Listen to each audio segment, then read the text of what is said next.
नमस्कार, ये विस्तार न्यूज देख रहे हैं आप और देश लाइव में मैं हूं आपके साथ सोहन सिंह। दिल्ली एनसीआर में बारिश से मौसम सुहाना हो गया है और दिल्ली वालों को उमस भरी गर्मी से राहत मिल गई है। बारिश की वजह से दिल्ली के तापमान में भी गिरावट आई है और हवा में ठंडक बढ़ गई है। मौसम विभाग ने आशंका जताई थी कि शुक्रवार से बारिश का सिलसिला शुरू हो जाएगा, जो अगले 4-5 दिनों तक जारी रहेगा। बता दें कि मौसम विभाग ने आज के लिए ऑरेंज अलर्ट जारी किया है। कई इलाकों में गरज और बिजली के साथ बारिश हो सकती है। मौसम विभाग के मुताबिक दिल्ली में महीने के आखिरी 10 दिन में अच्छी बारिश हो सकती है। माना जा रहा है कि इससे दिल्ली में अब तक हुई कम बारिश की भरपाई हो सकती है। विभाग ने इस महीने सामान्य बारिश होने की संभावना जताई है। भारी बारिश की वजह से दिल्ली में जगह जगह पानी भर गया है, जिसके कारण लोगों को आवागमन में दिक्कत आ रही है। सबसे ज्यादा नौकरी पेशे वाले लोगों को परेशानी हो रही है। जलभराव की वजह से मिंटो रोड पर ट्रैफिक मूवमेंट को बंद कर दिया गया। वहीं प्रगति मैदान में वाहन पानी से भरी सड़कों पर चलते हुए दिखाई दिए। इसके अलावा मूलचंद में भी पानी भरने के कारण इसका असर वाहनों के आवागमन पर पड़ा है। तो बारिश की वजह से एक और मौसम सुहाना हो गया है, लोगों को तपती गर्मी से राहत मिली है। लेकिन दूसरी ओर जो तस्वीरें सड़कों की निकलकर सामने आ रही हैं वो हैरान कर रही हैं, परेशान कर रही हैं।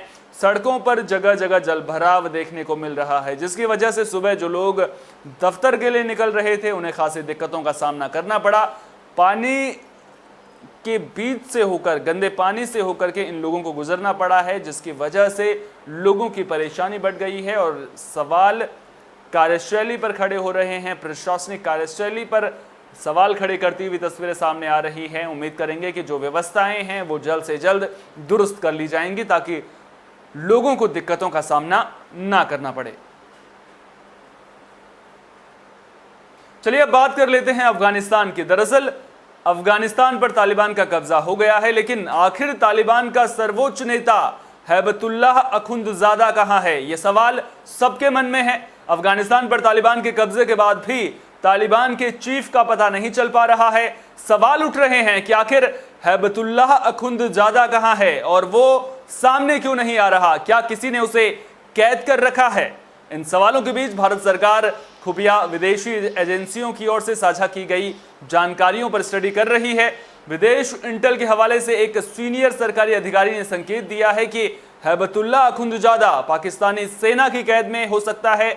मीडिया रिपोर्ट के मुताबिक हैबतुल्लाह अखुंदजादा को शायद पाकिस्तान आर्मी ने कैद कर रखा है।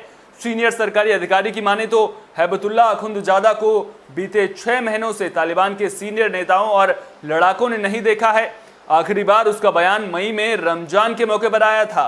अधिकारियों की माने तो भारत इस मामले में दिलचस्पी ले रहा है कि आखिर पाकिस्तान इस मुद्दे को कैसे डील करता है। तालिबान के पूर्व नेता अख्तर मंसूर के अमेरिकी ड्रोन हमले में मारे जाने के बाद मई 2016 में हैबतुल्लाह अखुंदजादा को तालिबान का चीफ नियुक्त किया गया था। उस वक्त तालिबान के शेयर किए गए एक वीडियो संदेश के मुताबिक हैबतुल्लाह अखुंदजादा आतंकी मंसूर का डिप्टी था, मगर ड्रोन हमले में उसकी मौत के बाद उसे गद्दी मिली थी।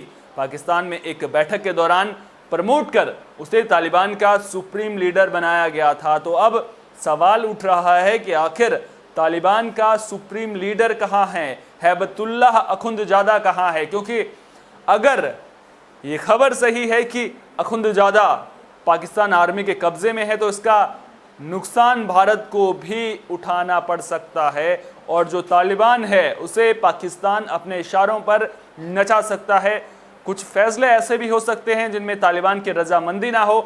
पाकिस्तान अखुंदजादा को कैद में लेने के बाद उन फैसलों पर अपनी पकड़ मजबूत कर सकता है, मनमाना रवैया अख्तियार कर सकता है। हालांकि एक और पाकिस्तान की ओर से तालिबान को सीक्रेट मदद मिलती रही है, लेकिन अगर अखुंदजादा पाकिस्तान के कब्जे में है, पाकिस्तान आर्मी के कब्जे में है, तो ये भारत के लिए दिक्कत वाली बात हो सकती है।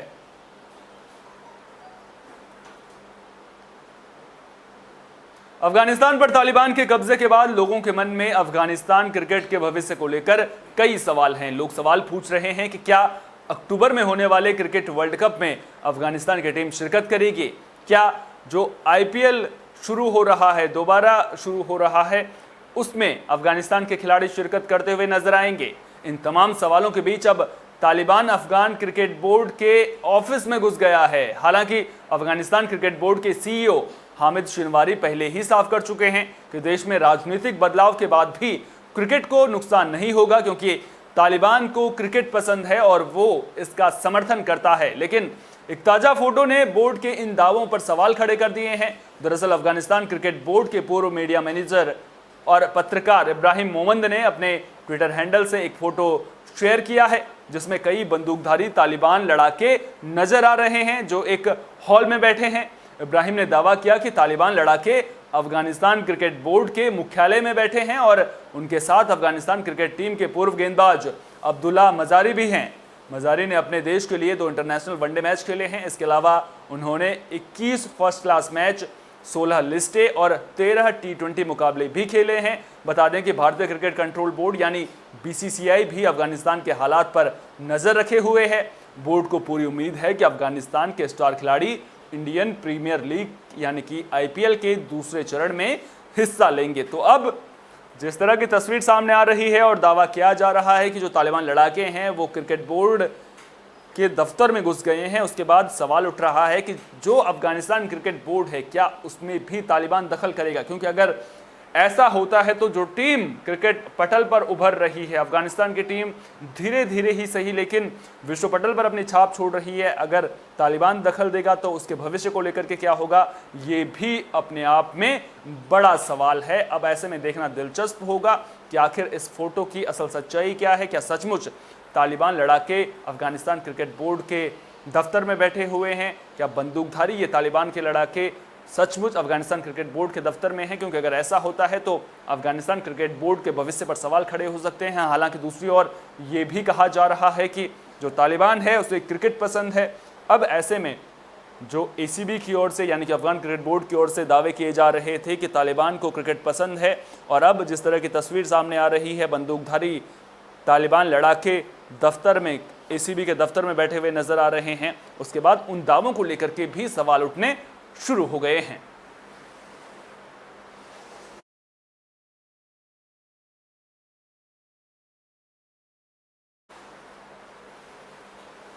अफगानिस्तान पर कब्जे के बाद इस देश पर अपनी पकड़ मजबूत करने के लिए तालिबान हिटलर की तरह बर्ताव कर रहा है। आतंकी संगठन ने इससे पूर्व की सरकार के समय सुरक्षा तंत्र से जुड़े लोगों की पहचान कर उनका सफाया करना शुरू कर दिया है। दूसरी ओर उसने पश्चिमी देशों से अपनी सत्ता को मान्यता दिलाने के लिए, अपनी छवि सुधारने के लिए सरकार बनाने पर भी काम शुरू कर दिया है। रिपोर्ट की माने तो तालिबान घर घर जाकर उन लोगों की पहचान कर रहा है जो पहले NDS के लिए काम कर चुके हैं या फिर अमेरिका के लिए काम कर चुके हैं। काबुल से आने वाली रिपोर्ट्स बहुत ही गंभीर हैं। इनमें कहा जा रहा है कि तालिबान ने राष्ट्रीय सुरक्षा निदेशालय यानी कि NDS, सेना के साथ काम करने वाले या फिर अमेरिका की मदद करने वाले सभी अफगानों को चिन्हित करके उनका सफाया करने के लिए हिटलर की कुख्यात खुफिया एजेंसी गेस्टापो की तरह काम करना शुरू कर दिया है। एक और जहां तालिबान पिछले शासन से जुड़े लोगों को निशाना बना रहा है, वहीं दूसरी ओर अपनी भारी सशस्त्र पुलिस के बल पर वे ना तो बच्चों और ना ही महिलाओं को बख्श रहे हैं। राजधानी में ब्यूटी पार्लर बंद कर दिए गए हैं और महिलाओं के चेहरे वाले होर्डिंग और विज्ञापनों पर कालिख पोत दी गई है। जरा सोचिए उन महिलाओं पर क्या बीत रही होगी जिन पर तालिबान अत्याचार कर रहा है, उन बच्चों पर क्या बीत रही होगी जिन पर तालिबान अत्याचार कर रहा है। अब ऐसे में देखना दिलचस्प होगा कि जिस तरह से तालिबान बदलने के दावे तो कर रहा है, पहली प्रेस कॉन्फ्रेंस जो की थी उसमें बदलने की बात भी तालिबान की ओर से की गई थी, लेकिन जो असली चेहरा है वो धीरे धीरे ही सही लेकिन सामने जरूर आ रहा है।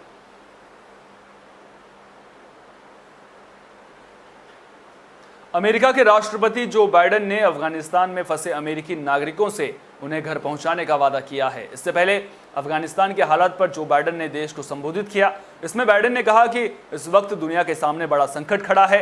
अफगानिस्तान में 6000 अमेरिकी सैनिक ग्राउंड पर हैं। अगर हम पर हमला हुआ तो जवाब देंगे। गौरतलब है कि अमेरिका काबुल हवाई अड्डे से अमेरिकियों और अन्य लोगों को तालिबान से बचाने के लिए बड़े पैमाने पर अभियान चला रहा है। हवाई अड्डे के बाहर अराजक और हिंसक माहौल है और लोग अंदर सुरक्षित पहुंचने के लिए संघर्ष कर रहे हैं। इस हालात को लेकर बाइडेन को तीखी आलोचना झेलनी पड़ी है।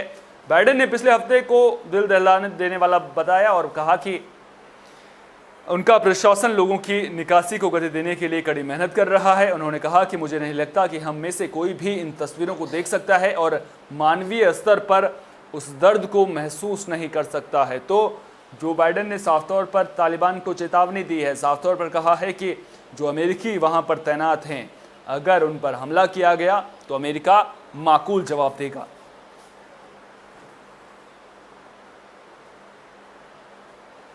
जम्मू कश्मीर के पुलवामा में सुरक्षा बलों और आतंकियों के बीच मुठभेड़ की खबर सामने आई है। त्राल के जंगल वाले इलाके में सुरक्षा बलों के साथ मुठभेड़ में जैश ए मोहम्मद के 3 आतंकी मारे गए हैं। जम्मू कश्मीर पुलिस ने यह जानकारी दी है। सर्च ऑपरेशन अभी भी जारी है, हालांकि अभी तक आतंकियों की पहचान नहीं हो पाई है। उन्होंने बताया कि आतंकवादियों की मौजूदगी की सूचना मिलने पर सुरक्षा बलों ने दक्षिण कश्मीर जिले के नागबेरान त्राल के वन क्षेत्र में ऊंचाई वाले इलाकों में घेराबंदी और तलाशी अभियान चलाया। अधिकारियों ने बताया कि आतंकवादियों ने सुरक्षा बलों पर गोलीबारी की, जिसके बाद मुठभेड़ शुरू हो गई और जिसमें आतंकियों को ढेर किया गया है। हालांकि मुठभेड़ अभी भी जारी है। जम्मू कश्मीर के पुलवामा जिले में शुक्रवार को सुरक्षा बलों के साथ मुठभेड़ में हिजबुल मुजाहिदीन के 2 आतंकवादी मारे गए। दोनों आतंकवादी लोगों की हत्याओं के लिए जिम्मेदार एक दस्ते का हिस्सा थे। एक पुलिस प्रवक्ता ने बताया था कि सुरक्षा बलों ने पुलवामा जिले के पंपोर इलाके में आतंकवादियों की मौजूदगी की सूचना मिलने के बाद इलाके की घेराबंदी की और वहां तलाशी अभियान चलाया। उन्होंने बताया कि इस अभियान के दौरान जैसे ही आतंकवादियों की मौजूदगी का पता चला, उन्हें आत्मसमर्पण करने के लिए कहा गया, लेकिन उन लोगों ने संयुक्त तलाशी दल पर अंधाधुंध गोलीबारी शुरू कर दी, जिसके जवाब में सुरक्षा बलों ने भी गोलीबारी की और मुठभेड़ शुरू हो गई।